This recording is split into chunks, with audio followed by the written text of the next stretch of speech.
Embroidery is a great way to give your projects a unique touch, and there are so many beautiful types of stitches. One of those stitches is the Rosette Chain Stitch, and I'll show you how to do it. First, put your cotton fabric in an embroidery hoop and pull the fabric taut. This makes doing hand stitches easier and neater. Put 2 threads of floss on an embroidery needle and tie a knot on the end. If you wish to do a particular design, draw that design on your fabric using a fabric marker or pencil.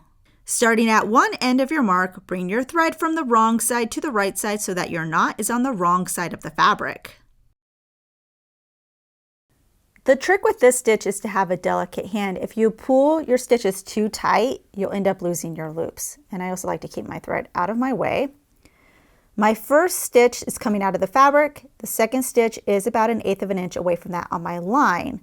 I'm going to put my needle down, slide it across under the fabric, and then bring it up on the other side of my mark. So all my loops are going to end up on the outside of my design line here. I'm going to push my needle through, but not all the way through, and then take my thread here.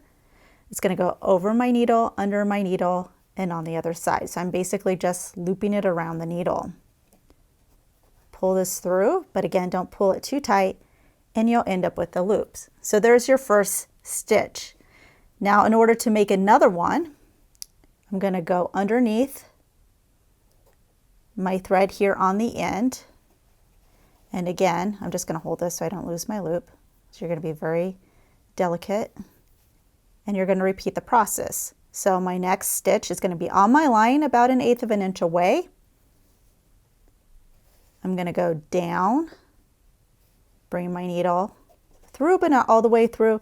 Take this, loop it around the needle, and then carefully pull it away. And there you end up with another loop.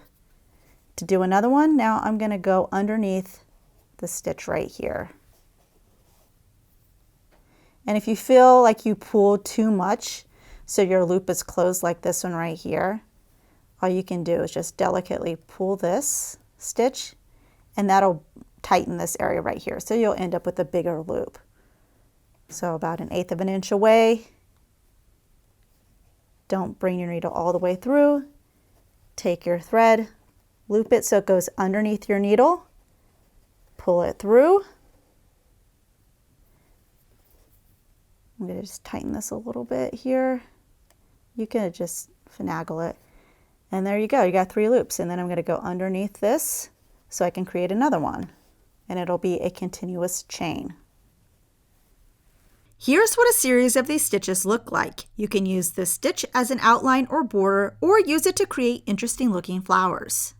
Our book, Professor Pincushion's Beginner Guide to Sewing, Garment Making for Nervous Newbies, is now available to order. Go to professorpincushion.com/books or click on the link in the description to see a list of vendors where you can purchase it.